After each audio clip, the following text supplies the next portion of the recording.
ব্রাহ্মণবাড়িয়ার নাসিরনগর উপজেলায় গত ২ মাসে ৩১টি বৈদ্যুতিক ট্রান্সফরমার চুরি হয়েছে, যার মধ্যে ২২টি ট্রান্সফরমার বড় জমির সেচ কাজে ব্যবহৃত।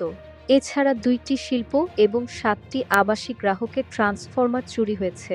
এর ফলে স্থানীয় কৃষকরা বোরো চাষে সেচের অভাবে সমস্যায় পড়েছেন এবং কৃষি উৎপাদন বিঘ্নিত হওয়ার শঙ্কা রয়েছে। স্থানীয়দের অভিযোগ, শীতকালীন সময়ের শুরু থেকেই চুরির ঘটনা বেড়েছে। শুষ্ক মৌসুমের মতো শীতেও নিয়মিত লোডশেডিং হয়ে থাকে এবং রাতে লোডশেডিং শুরু হলে চুরি হয়ে যায় ট্রান্সফরমারগুলো। তারা সন্দেহ করছেন যে স্থানীয় পল্লীবিদ্যুৎ কর্মীরা এতে জড়িত থাকতে পারেন। তবে নাসিরনগর পল্লী বিদ্যুৎ কার্যালয়ের কর্মকর্তারা এসব অভিযোগ অস্বীকার করেছেন। তাদের দাবি, পল্লী বিদ্যুৎ কর্মীরা এসব ঘটনায় জড়িত নন এবং তারা বারবার আইনশৃঙ্খলা সভায় চুরির ঘটনা প্রতিরোধের জন্য আলোচনা করেছেন।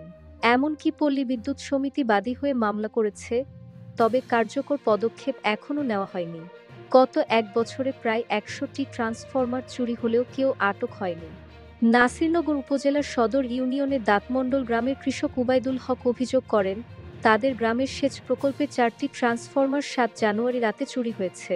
তিনি জানান, সংশ্লিষ্ট কর্তৃপক্ষের পক্ষ থেকে ট্রান্সফরমার পুনরায় বসানোর জন্য কৃষকদের নিজেদের খরচে নতুন ট্রান্সফরমার লাগাতে বলা হচ্ছে। এতে বড় চাষের সেচে সমস্যা সৃষ্টি হওয়ায় কৃষকদের মধ্যে হতাশা বিরাজ করছে। উপজেলা পল্লী বিদ্যুৎ কার্যালয় সূত্রে জানা গেছে, গেল ২ মাসে নাসিরনগর উপজেলায় ৩১টি ট্রান্সফরমার চুরি হয়েছে। এর মধ্যে সদর ইউনিয়নে ৯টি, পূর্বভাগ ইউনিয়নে ৩টি, বুড়িশ্বর ইউনিয়নে ৬টি, গোকর্ণ ইউনিয়নে ৮টি, কুণ্ডা ইউনিয়নে ২টি এবং চাপতলায় ৫টি। চলতি মাসে প্রথম ১ সপ্তাহে ৮টি ট্রান্সফরমার চুরি হয়েছে। এভাবে গত ১ বছরে মোট ৯০টি ট্রান্সফরমার চুরি হয়েছে। এদিকে বুড়িশ্বর ইউনিয়নের ৯ জানুয়ারি পল্লী বিদ্যুৎ কর্মীদের বেঁধে ৩টি সেচ প্রকল্পের ট্রান্সফরমার চুরি করে নিয়ে যায় দুর্বৃত্তরা, যার ফলে এলাকার কয়েকশো বিঘা জমির আবাদ নিয়ে শঙ্কা তৈরি হয়েছে। এই চুরির ফলে নতুন ট্রান্সফরমার বসাতে প্রায় ১.৫ লাখ টাকা খরচ হবে।